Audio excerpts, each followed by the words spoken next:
말씀은 욥기서 38장 1절로 7절 말씀 봅니다. 그때에 여호와께서 폭풍우 가운데에서 욥에게 말씀하여 이르시되 무지한 말로 세상을 어둡게 하는 자가 누구냐? 너는 대장부처럼 허리를 묶고 내가 내게 묻는 것을 대답할지니라.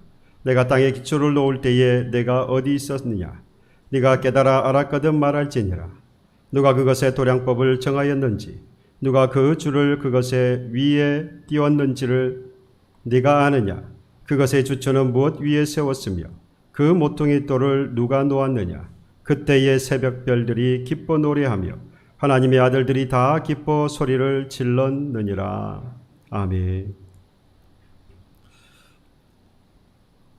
무더운 여름 그 가운데에서도 아주 정점을 지나가고 있습니다. 아무쪼록 더위 가운데에도 건강 특별히 유의하시기를 바라고, 사회적 거리두기 4단계가 연장되어서 우리가 모여서 예배하지 못하고 앞으로도 2주 더 또 영상으로 예배를 드리게 되었습니다. 안타깝지만 정부의 시책에 따라서 우리가 영상 예배를 드리고 있습니다만은 여러분들 계시는 곳에서 하나님이 함께 하시는 것을 믿고 또 우리 형편, 우리의 마음을 아시는 하나님이시라고 하는 사실을 다시 한번 확실히 믿고 그 하나님의 위로하심을 기대하면서 오늘도 하나님 앞에 집중하며 예배할 수 있기를 소망합니다. 여름 되어지면 영화나 TV에 많이 하는 프로그램이 있습니다. 귀신 이야기예요. 더위를 이 무서운 공포를 통해서 잠시나마 잊게 하려고 그렇게 프로그램을 제작을 해서 방영을 합니다. 영화도 여름 되어지면 공포물이나 스릴러 영화들이 많이 그래서 나오죠. 실제로 사람들이 그것을 볼 때 온도가 내려간다 그래요. 잠시이긴 하지만 그때에 평소의 체온보다 더 내려가서 순간적으로 시원함을 느끼기도 한다고 합니다. 그런데 이렇게 무서운 영화나 또는 그런 프로그램을 여러분들 보실 때 정말로 무섭게 만들어 놓은 영화인데 무섭지 않게 보는 방법이 있어요. 소리를 듣지 않는 겁니다. 그래서 음소거를 하거나 귀를 막고 그 영화를 보면 정말로 무서운 영화인데도 아예 무섭지 않든지 아니면 들으면서 볼 때보다는 훨씬 무섭지 않습니다. 실제로 저도 그렇게 해봤어요. 저도 무서운 걸 별로 그렇게 좋아하지 않아서 나이가 들어갈수록 별로 그런 게 재미도 없고 솔직히 좀 더 무섭게 느껴져요. 이전에 젊었을 때보다는. 그래서 귀를 막고 이렇게 보니까 좀 시시해요. 그 음산하고 또 아주 긴박하게 우리 심장을 막 뛰게 만드는 그 소리가 전혀 들리지 않으니까 그냥 사람이 하나가 쓱 지나가고 뭐 그런 걸로만, 그림으로만 보이니까 별로 무섭지 않은 거예요. 그래서 영화나 또 그런 드라마를 제작하는 사람들이 아주 중요하게 생각하는 부분이 바로 이 음향 부분입니다. 그래서 제작하기 전부터 이 OST를 먼저 염두에 두고 또 제작을 의뢰하고 그렇게 영화를 또는 드라마를 제작을 한다고 합니다. 그만큼 듣는 것이 사람에게 큰 영향을 미친다고 하는 것이죠. 그래서 우리는 듣는 것을 주의 깊게 들어야 하고 또 조심해야 합니다. 왜 그렇습니까? 세상에는 반드시 들어야 할 소리가 있고 또 들어도 되는 소리가 있고 또 듣지 말아야 하는 소리가 있기 때문입니다. 때로는 이 듣지 말아야 할 그러한 소리까지 다 들어서 큰 낭패를 볼 때가 있지 않습니까? 나만 아니라 나와 함께 가는 사람들에게도 큰 영향을 미쳐서 듣지 말아야 할 소리로 인해서 서로가 상처가 되는 경우를 많이 봅니다. 그렇다고 해서 들리는 그러한 소리들을 다 차단을 하고 살 수는 없지요. 얼마나 세상에 많은 소리가 들립니까? 듣지 않으려고 해도 들을 수밖에 없는 소리들이 참 많습니다. 귀를 막는다고 해서 그렇다고 해결되어지는 것도 아닙니다. 한 소설가가 항상 자기가 집필을 할 때면 가장 한적한 곳을 찾는다고 합니다. 그래서 항상 집필을 할 때는 아무에게도 방해받지 않는 새벽 이른 시간에, 그리고 조용한 곳, 시골이나 산골, 그 다음에 암자나 또는 수도원, 종교에 관계없이 그렇게 조용한 곳을 찾아서 새벽 이른 시간에 집필을 한다고 해요. 그래서 그런 덕을 많이 보았는데, 언제부턴가 그러한 곳에 조용한 시간에, 가장 이른 시간에, 그리고 가장 조용한 곳을 찾아서 예전과 같이 집필을 했는데, 어느 순간인가부터 소리가 들리기 시작하더라는 겁니다. 조용하게만 느껴졌고, 그리고 조용한 시간이었음에도 불구하고 이제는 그 상황도 익숙해지다 보니까 다른 소리들이 들리기 시작한 겁니다.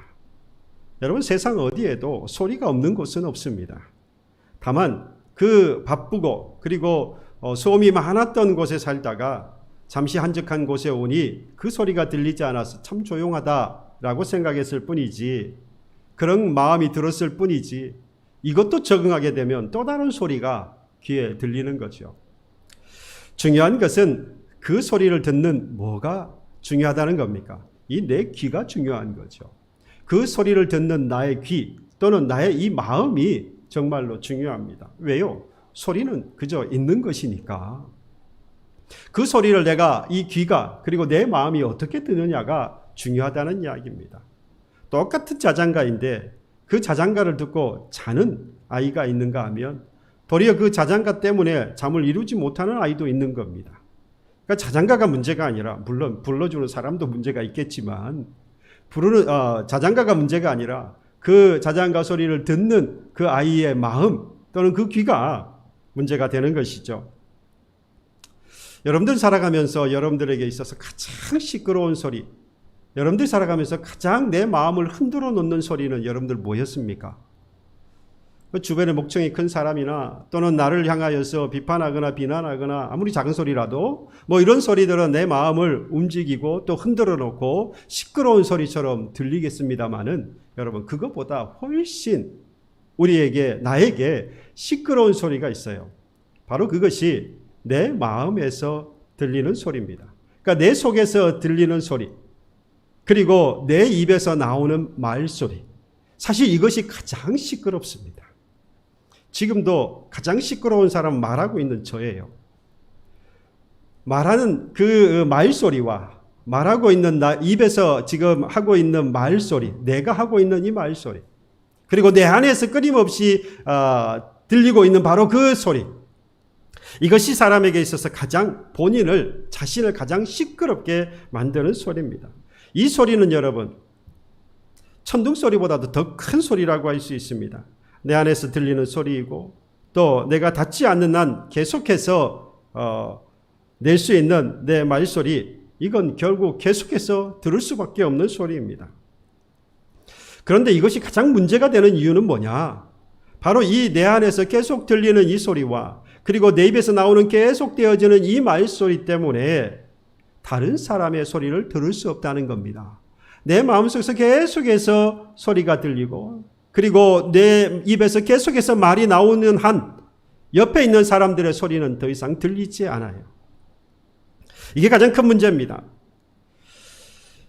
이것이 여러분, 신앙에 있어도 큰 단점이 되고 우리의 신앙 성장에 있어서도 큰 걸림돌이 되어집니다. 이유는 마찬가지입니다. 내 안의 말과 그리고 내 입의 이 말로 인해서 들어야 할 음성을 듣지 못하기 때문입니다. 주변의 이웃하고 함께 살아가는 성도의 소리도 들리지 않고, 또 나아가서 정말로 들어야 할 그 어떤 음성을 우리가 듣지 못하기 때문에 우리의 신앙에 큰 걸림돌이 되는 겁니다. 그러니까 다른 음성을 잘 듣기 위해서는 뭐 해야 하는 겁니까? 먼저 내 입의 말을 그쳐야 하고 내 속에 들리는 소리를 멈춰야 하는 겁니다. 바로 침묵해야 한다는 거죠. 그렇지 않으면 들어야 할 음성을 듣지 못해서 결국 신앙생활에 큰 어려움을 겪게 되는 것입니다. 그 사람이 오늘 본문에 나오는 욥이에요. 한 번도 여러분 그런 생각을 하지 못했을 것 같습니다. 왜냐? 우리는 욥을 고난과 애매한 죄를 범하지 않았음에도 불구하고 고난을 당하는 사람의 대명사가 바로 욥이지 않습니까? 우리는 그렇게 생각하기 때문에 욥은 의로운 사람으로서 당하지 않아도 되는 고난을 견뎌낸 사람으로서 우리는 그렇게 기억하기 때문에 욥에 대해서 다른 생각을 잘 하지 못합니다. 오늘 말씀 우리가 함께 보다 보면 욥에게 결정적인 잘못이 그리고 그와 함께 했던 사람들에게 결정적인 잘못이 무엇이었는가를 우리는 볼 수 있습니다. 우리는 욥은 의로운 사람으로 압니다.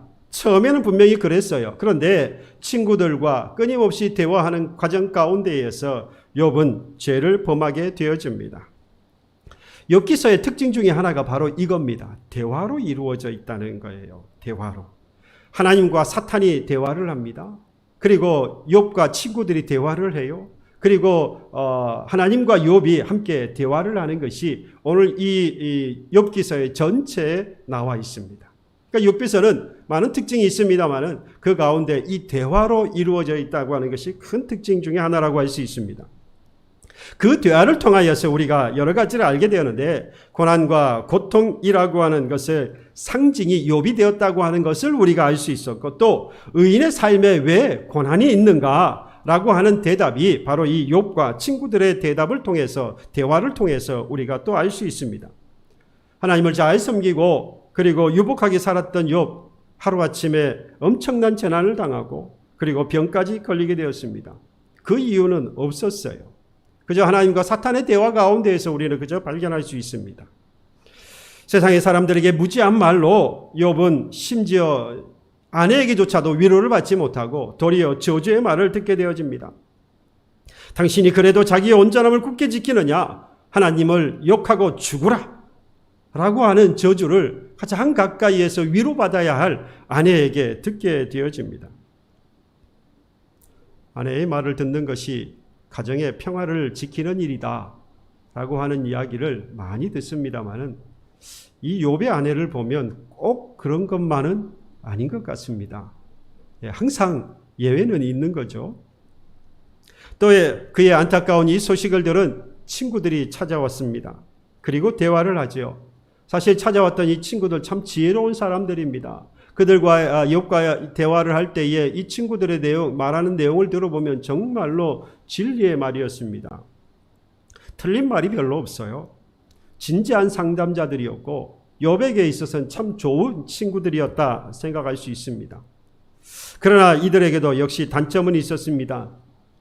나이가 제일 많았던 대만 사람 이 엘리바스, 이 사람은 원칙적인 사람이었습니다. 원칙론자.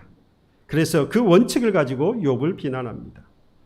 수아 사람 빌닷은 치밀하고 논쟁하기를 좋아하는 사람입니다. 그런 성격의 사람이에요.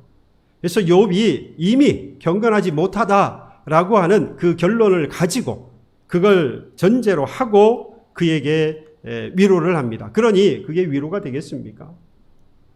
나아마 사람 소발도 마찬가지입니다. 책망하기를 잘하는 사람이었습니다.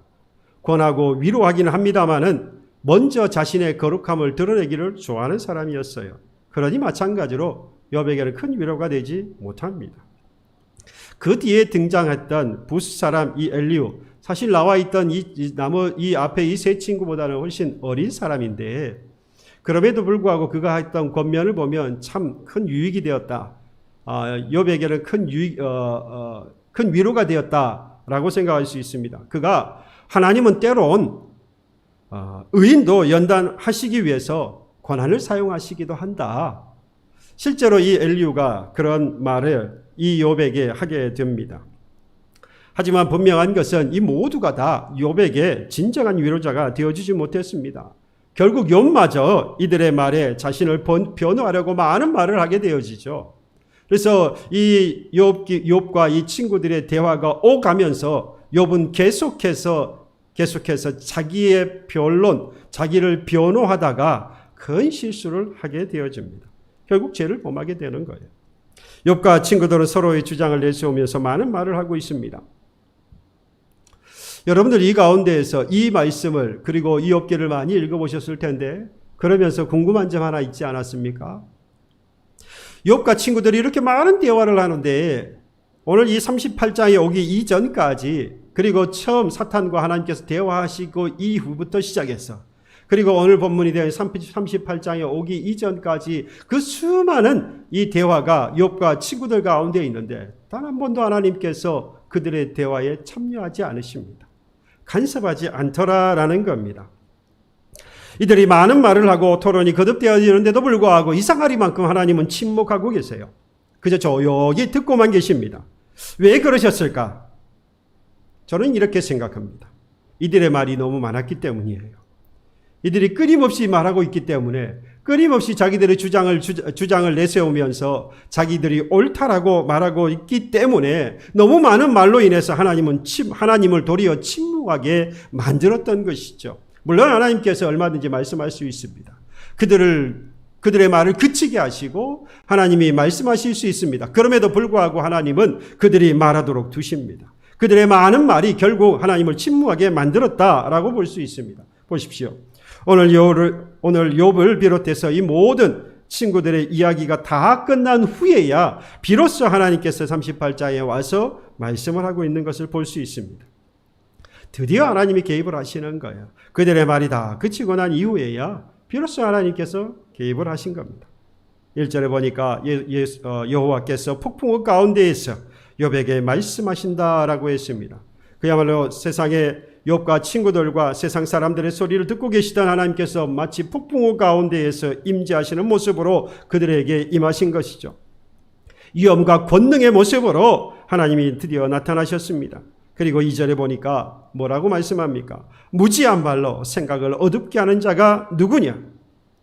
이 한 말씀으로 지금 마치 링 위에 올라가 있는 이 선수들이 이제 막 끙 하고 시작종이 땡 하고 울렸을 때에 그 긴장감, 마치 이 긴장감이 이 욥과 그의 친구들 사이에 아주 긴장감이 팽배해지고 있습니다. 모든 자신을 돌아보며 잠잠할 수밖에 없게 되는 순간입니다. 하나님의 법과 그리고 하나님의 진리를 어둡게 만드는 사람이 누구였습니까? 지금 하나님께서 무지한 말로 생각을 어둡게 하는 자가 누구냐라는 말씀은 하나님의 진리와 하나님의 법을 어둡게 만드는 자, 잘못 전하고 있는 자가 누구냐라고 하나님이 말씀하시는 겁니다. 이것은 욥의 친구들을 향한 말씀만은 아닙니다. 이 말씀을 들은 욥은 자신을 발견하게 됩니다. 욥은 무지한 말로 생각을 어둡게 하는 자가 누구냐라고 물으시는 하나님의 말씀에 그동안 이 욥이 어떻게 생각했습니까? 나는 너무 억울하다. 나는 잘못한 것도 없는데 이와 같이 고난과 고통을 당하고 있다. 내 인생은 너무나도 고달픈 인생이 되었다. 나를 몰라주는 주위의 사람들까지도, 가장 친한 친구들과 아내까지도 나를 저주하고 나의 삶을 이해해 주지 못하고, 그래서 나는 너무 서운해서 이후에 분이 나는, 화를 낼 수밖에 없는, 이 모든 것이 다 이 하나님께서 무지한 말로 생각을 어둡게 하는 자가 누구냐라고 하시는 하나님의 말씀을 들으면서 그런 자가 자기라고 하는 것을 이 욥이 발견하게 된 것입니다. 그러니까 하나님은 욥을 깨닫게 하시려고 지금 뭐 하신 겁니까? 입을 여신 거예요. 오늘도 하나님은 우리의 이 어리석음을 깨닫게 하시려고 말씀을 하고 계십니다. 하나님은 우리를 위해 말씀하시는 사랑의 하나님이세요. 굳이 하나님은 말씀하지 않으셔도 됩니다. 하나님의 말씀으로 우리에게 나타나지 않으셔도 됩니다. 그럼에도 불구하고 하나님께서는 우리의 어리석음을 아시고 그 무지를 깨닫게 하시기 위해서 지금 네가 살아가고 있는 그 삶에 대한 모든 것들이 어떠한 부분에서 문제가 되어진지를 알게 하시기 위해서 오늘도 하나님은 우리에게 말씀하고 있는 거예요. 그리고 가서 3절 4절에 보니까 너는 대장부처럼 허리를 묶고 내가 내게 묻는 것을 대답할지니라. 내가 땅에 기초를 놓을 때에 네가 어디 있었느냐? 네가 깨달아 알았거든 말할지어나. 여러분, 이 하나님의 질문에 대답할 수 있는 사람이 있습니까? 욥이 이 하나님께서 땅에 기초를 놓을 때에 네가 어디 있었느냐? 내가 이 땅을 창조할 때에 네가 어디 있었느냐라고 물을 때에 대답할 수 있는 사람이 누가 있습니까? 욥뿐만 아니라 우리 가운데에도 누구도 이에 대해 대답할 수 있는 사람이 없습니다. 왜? 하나님이 창조하실 때에 이 땅에 있었던 사람은 아무도 없었기 때문이죠. 세상을 창조하실 때 욥은 존재하지도 않았습니다. 우리는 존재하지도 않았습니다. 이후에 하나님의 은혜를 입고 세상에 나온 작은 피조물이 되었을 뿐입니다. 그런데 하나님께서 왜 이런 질문하십니까? 그렇습니다. 피조물인 인간으로서 그야말로 높고 크신 창조주이신 그 하나님의 섭리를 알 수 있다 없다? 너희들은 알 수 없다. 그런 것이죠. 창조하실 때에 있지도 않았던 우리가 어찌 하나님의 그 크고 놀라우신 그 하나님의 뜻과 섭리를 우리가 알 수 있겠습니까? 그러니 이 질문은 너희들은 나의 마음을, 나의 섭리를, 나의 뜻을 알 수 없다라는 말씀을 하고 있는 거예요. 그러나 이 하나님이 온 세상을 다 계획하시고 계획하신 대로 섭리하셔서 창조하셔서 섭리하고 계시는데 피조물 가운데 하나일 뿐인 이 욥 보십시오. 가나나이와 같이 자기 일밖에 모르고 있습니다. 하나님의 큰 그림, 하나님이 그리시는 큰 그림을 전혀 알 수 없었기 때문입니다. 하나님이 욥의 의로움을 드러내시기를 원하셨고 또 하나님은 사탄의 생각을 무너뜨리시고 고통을 이겨 승리하는 진리를 세상에 나타내시려고 하는 하나님의 큰 그림이 있었어요. 그런데 욥은 이걸 알지 못하는 겁니다. 그래서 끊임없이 자기의 이야기를 하는 거예요. 나는 아무런 죄가 없는데, 나는 잘못한 것이 없는데 지금 고통을 당하고 있습니다. 내 주변에 나를 알아주는 사람이 없습니다. 내 마음을 이해해주는 사람도 없습니다. 나는 정말로 괴롭고 고달픈 인생을 살아갑니다. 라고 자기의 마음을 토로할 뿐이에요. 하나님은 분명히 이 욥의 이 의로움도 드러내시기를 원하는 그 큰 그림을 가지고 계셨어요. 욥을 비롯한 친구들, 그리고 우리는 이렇게 큰 그림을 그리시는 하나님을 우리는 다 알 수 없습니다. 그래서 하나님은 여기서 그치지 않고 한낱 작은 피조물에 불과한 욥, 그 욥이 절대로 하나님의 크신 섭리를 알 수 없다는 것을 마치 다시 확인이라 시키려고 하시는 것처럼 5절 6절에 또다시 이렇게 질문합니다.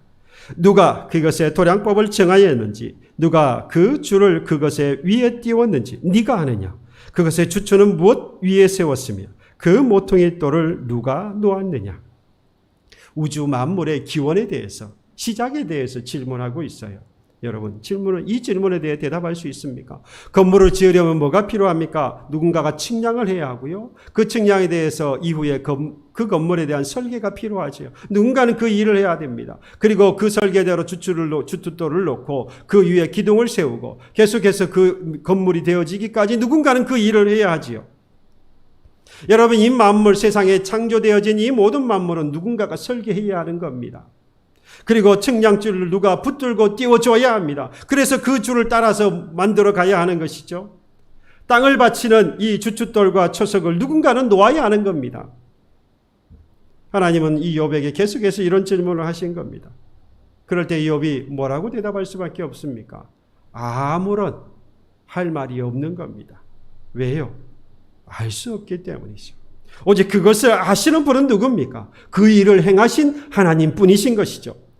이 일을 행하신 분도 하나님이시고 만들어 성취하시는 분도 하나님 한 분뿐이십니다. 그러니 하나님만 아시는 일이에요. 사람은 그 누구도 이 상황을 알 수 없습니다. 이해할 수 없습니다. 알 수 없고 이해할 수 없으니 그 사람은 뭐 해야 합니까? 침묵해야 하는 겁니다. 하나님의 의도는 우리들 곧 그들을 향한 어떠한 하나님이신가를 보여주시려고 합니다. 왜요? 사람은 절대로 그 하나님을 알 수 없기 때문인 것이죠. 하지만 하나님께서는 그런 너희들이다 라고 하는 것만을 깨닫게 하시기 위해서 너희들은 절대로 나 여호와 하나님을 알 수 없다라고 하는 것만을 깨닫게 하시기 위해서 이런 말씀을 하고 있는 게 아닙니다. 아무것도 보지 못하고 아무것도 듣지 못하는 욥에게 하나님께서는 그가 경험하기를 원하시는 게 있었어요. 그러니까 만물이 창조된 원리를 네가 아느냐? 누가 이 일을 행했는지 아느냐? 네가 그때에 어디 있었느냐? 말할 수 있느냐라고 했다. 아무런 대답을 하지 못하는 이 욥에게 하나님께서는 야, 이 일을 한 것은 나이야 라는 것뿐만 아니라 하나님은 이 욥에게 오늘 7절 말씀을 보세요. 그때의 새벽 별들이 기뻐 노래하며 하나님의 아들들이 다 기뻐 소리를 질렀다. 하나님은 이 욥이 이 경험을, 이걸 알기를 또한 원하셨던 겁니다. 세상의 만물이 창조했을 때의 그 장엄함을 우리도 한번 상상해 볼까요? 이 만물이 창조될 때에 그 놀라운 광경을 여러분 한번 상상해 보십시오. 여러분들의 손으로 가장 잘 알 수 있는 아름다운 집을 지어놓고 여러분 감탄하지 않습니까? 그리고 한 부분인 작은 어떠한 꽃 한 송이, 그리고 나무 한 그루를 보면서 우리가 얼마나 거기에 놀라워합니까? 그런데 여러분, 만물이 창조되어지는 그 창조의 때 세상 만물이 하나님의 말씀으로 이루어질 그때를 한번 상상해 보세요. 그 아름답고 장엄한 때를 한번 상상해 보십시오. 하나님께서 만물을 창조하실 그때에 창조된 밝은 별들이 하나님을 찬양하듯이 밝게 빛나고 있습니다. 천사들이 이 모습을 보며 노래하며 하나님을 높여드리는 그 소리가 온 땅에 충만한 바로 그때를 한번 상상해 보세요. 하나님은 이것을 이 욥이 기억하기를, 또 이 욥이 그것을 경험하기를 하나님이 원하셨습니다.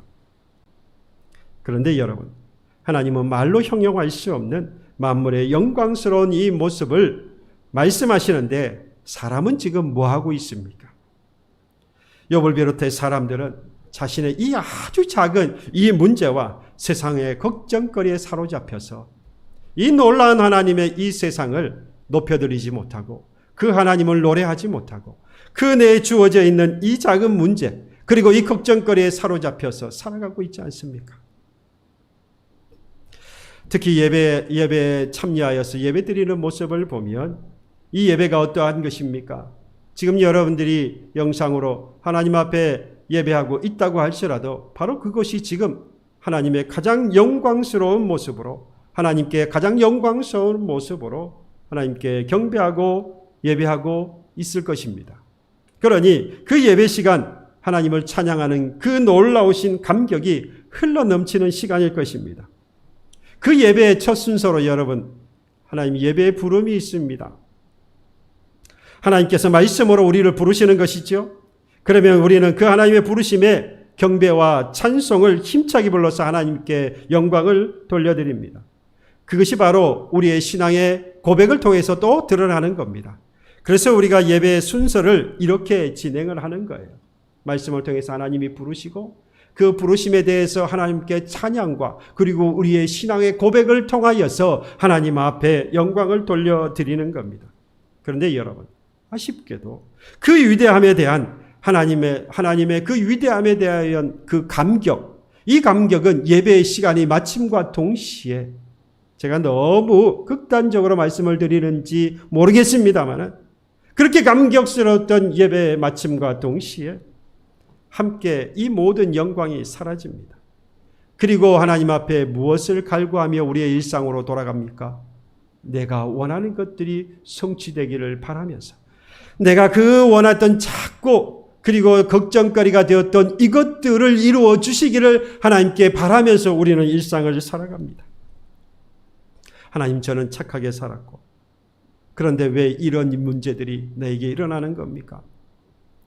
사람들이 내 진심을 몰라주고서 내 마음이 얼마나 속이 상하는지 모릅니다. 저의 건강과 나의 환경이 왜 이렇게 계속해서 나빠지는 겁니까? 하나님이 없다고 하는 사람들에게 하나님 왜 참고 계십니까? 왜 잠잠히 계시는 것입니까? 도리어 왜 하나님을 섬기는 우리와 우리의 가정은 더 어려움을 겪는 것입니까?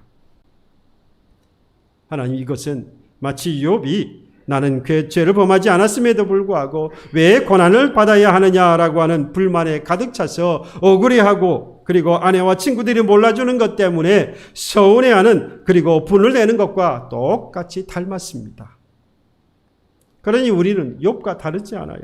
여러분, 하나님이 말씀하지 않으면 우리는 자꾸만 이 무지한 말로 그 하나님의 영광을 가려버리고 하나님의 진리와 법도를 왜곡하고 생각이 어둡게 되어서 하나님의 영광을 가릴 수밖에 없는 어리석고 작은 그러한 피조물에 불과하다는 겁니다. 그래서 오늘도 하나님은 뭐하고 있습니까? 우리에게 말씀하고 계시는 거예요. 하나님이 어떤 분이신지 누구도 알 수도 없고 그리고 누구도 할 수 없는 그 창조의 기원이 하나님에게 있음을 우리에게 오늘도 말씀하십니다. 이 사실 하나만 가지고도 다른 어떠한 것이 없다고 할지라도 이 사실 하나만 가지고도 우리가 얼마나 무지한가를 우리는 밝히 알 수 있습니다. 그러니 하나님이 말씀하시기까지 우리는 뭐 해야 하겠습니까? 침묵해야 하는 것입니다. 오히려 이것이 지혜로운 자이고 이것이 겸손한 자의 모습입니다. 자신의 무지함을 알면 침묵하게 되어 있어요. 절대로 하나님의 섭리를 알 수 없는 자신의 어리석음 그리고 무지를 깨달은 자는 함부로 입을 열지 않습니다. 내가 하나님 앞에서 어리석은 자다. 내가 하나님 앞에 부족한 자다. 내가 하나님 앞에 무지한 자다. 라고 하는 신앙의 고백이 있는 사람은 함부로 입을 열지 않습니다. 사람 앞에 하나님 앞에 침묵합니다. 욥에게 하신 하나님의 말씀이 계속해서 그 귓가에 들리기 때문이에요. 어떤 말씀이 들립니까? 네가 나의 일을 깨달아 알았느냐? 알겠느냐? 끊임없이 우리의 귀 속에 네가 나의 하는 일을 나가 하는 일을 깨달아 알 수 있느냐? 이 음성이 들릴 때마다 하나님의 일과 섭리를 알 수 없는 나의 어리석음과 무지가 드러나니 어떻게 침묵하지 않을 수 있습니까? 한 부부가 하나님께 기도했어요. 하나님, 제가 확실히 믿고 이 일을 지금 시작했습니다. 그러니 나의 뒤 이루어지는 일들을 하나님 꼭 살펴주실 줄로 믿습니다. 아멘. 그랬더니 그 뒤를 이어서 아내가 더하여서 기도합니다. 하나님 잘 들으신 줄로 믿습니다. 믿습니다. 감사합니다. 아멘. 여러분, 이 기도가 우리의 기도 아닙니까? 여러분, 이 기도는 대단한 신앙도 믿음의 고백도 아닙니다. 정말로 믿음을 가장한 어린아이의 생때와 같은 기도입니다. 고린전서 13장 11절에 보면 내가 어렸을 때에는 말하는 것이 어린아이와 같고 깨닫는 것이 어린아이와 같고 생각하는 것이 어린아이와 같다가 장성한 사람이 되어서는 어린아이의 일을 버렸노라. 어렸을 때는 말하는 것이 어린아이와 같아도 상관없어요. 어렸을 때는 어린아이와 같이 생각해도 관계없습니다. 어렸을 때에는 그 어떠한 말과 행동도 괜찮아요. 어린아이와 같아도. 그러나 장성한 사람이 되었는데도 여전히 어린아이와 같이 말하고 어린아이와 같이 생각한다고 한다면 이건 그 가정에 큰 문제가 아닐 수 없습니다. 깨닫는 것이 어렸을 때는 어리다고 해도 다 이해하고 들어주지요. 하지만 시간이 지나도 변하지 않으면 이 사람은 그 가정과 부모의 큰 걱정거리가 되는 것입니다. 장성한 뒤에는 반드시 어릴 적 유치한 일을 버려야 합니다. 이것이 부모에게 사랑을 받는 방법인 것처럼 여러분, 우리가 하나님 앞에 사랑을 받는 방법이 바로 이겁니다. 하나님의 큰 그림을 볼 줄 몰라서 어린아이와 같이 무지한 말로 이전에는 하나님의 걱정거리가 되었다고 할지라도 이제 장성하여서 나의 어리석음과 무지함을 알고 이전에 무지한 말과 행동했던 이 모든 것들을 뭐하고요? 버리고 하나님의 말씀하시기까지 뭐한다면, 침묵한다면 여러분, 이 사람이 지혜롭고 겸손한 자로서 하나님을 사랑하는 자이고 하나님의 사랑을 받는 자인 것입니다. 여러분, 하나님의 사랑을 받는 방법은, 그리고 하나님을 사랑하는 자는 침묵하는 사람입니다. 나의 무지함과 나의 어리석음을 알아서 장성한 자의 모습으로 하나님 앞에 서서 침묵하는 바로 그 사람이 하나님을 사랑하는 사람이요 하나님의 사랑을 받는 사람이라는 것. 여러분, 욥은 무지한 말로 생각을 어둡게 하고 하나님의 영광을 가릴 수밖에 없는 어리석고 작은 피조물에 불과했기에 하나님의 질문에 아무런 대답을 할 수 없었습니다. 침묵할 수밖에 없었습니다. 이는 이 욥이 뭐 했다는 것입니까? 이제 성장했다는 이야기입니다. 이제 장성하게 되었다라는 이야기입니다. 아무런 대답을 하지 못하고 침묵할 수밖에 없는 자신의 모습을 발견한 이 욥이 고백한 것을 보세요. 40장 4절 5절에 욥은 이렇게 고백합니다. 보소서, 나는 비천하오니 무엇이라 주께 대답하리이까? 손으로 내 입을 뭐할 뿐이라고요? 가릴 뿐이로소이다. 내가 한 번 말하였사온지 다시는 더 대답하지 아니하겠나이다. 나는 더 이상 말할 수 없습니다. 나는 하나님 앞에서 침묵할 수밖에 없는 비천한 자가 되었습니다. 자신이 어리석어서 하나님의 위대한 섭리를 알지 못하고 그 하나님 앞에 이해하지 못하였음을 부족함을 고백합니다. 작은 피조물로서 하나님의 영광을 찬양하는 대신에 불만을 늘어놓았던 것에 대해 할 말이 없다라고 하나님 앞에 고백하고 있어요. 이것이 참되고 장성한 신앙인의 모습입니다. 사랑하는 우리 교회 여러분, 지금은 하나님 앞에 나의 어리석음과 무지함을 알고 입을 가리고 침묵하며 기도해야 할 때입니다. 폭염과 악한 질병으로 인해서 지친 우리의 육체를 잠시라도 그늘에 쉬도록 해야 탈진하지 않고 한 발 더 이제 나아갈 수 있는 것처럼 세상의 유혹에 휩싸여서 죄 가운데 빠져서 살아가며 지쳐버린 우리의 영혼이 소생하려면 여러분, 내 입의 말을 그치고 하나님의 음성을 들어야 합니다. 내 말을 그칠 때에, 내가 침묵할 그때에 하나님의 음성을 들을 수 있습니다. 하나님의 말씀하심을 우리가 들을 수 있습니다. 하나님의 음성을, 하나님의 말씀을 들을 바로 그때에 저와 여러분들은 살 수 있습니다. 내가 살고 나의 가정이 살고 우리가 섬기는 교회가 살아갈 수 있는 길인 것입니다. 하나님은 오래지 않아서 침묵하고 기다리는 장성한 신앙인 저와 여러분들에게, 그리고 우리의 가정에, 우리의 교회에 그의 음성을 반드시 들려주실 것입니다.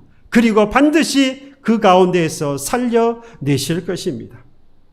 오늘 무지한 나의 입을 닫고 전능하신 창조주 하나님의 음성을 들으며 하나님을 더욱 기쁨으로 섬기는 사랑하는 교회 여러분들이 되시기를 간절히 소망합니다. 기도하겠습니다. 자비로우신 아버지 하나님, 감사합니다. 세상의 숱한 소리가 우리의 마음을 흔들고 우리로 하여금 죄 가운데 빠져 허덕이게 만드는 이때에 주여, 주의 음성을 듣기를 원합니다. 주의 말씀을 듣기를 원합니다. 주여, 나의 부족함과 나의 무지함과 나의 어리석음을 깨닫게 하시고 이로 나로 침묵하게 하셔서 주의 음성을 듣게 하심으로 내가 살고 나의 가정이 살고 우리 교회가 살아나는 하나님의 놀라운 역사를 주여 경험하게 하여 주시옵소서. 그래야 하나님의 놀라우신 하나님을 경배하며 하나님을 높여드리는 저희들 되도록 하나님 은혜 베풀어 주시옵소서. 감사드리옵고 주 예수 그리스도의 이름으로 기도하옵나이다. 아멘. 이 시간 그런 하나님을 경배하고 높여드리는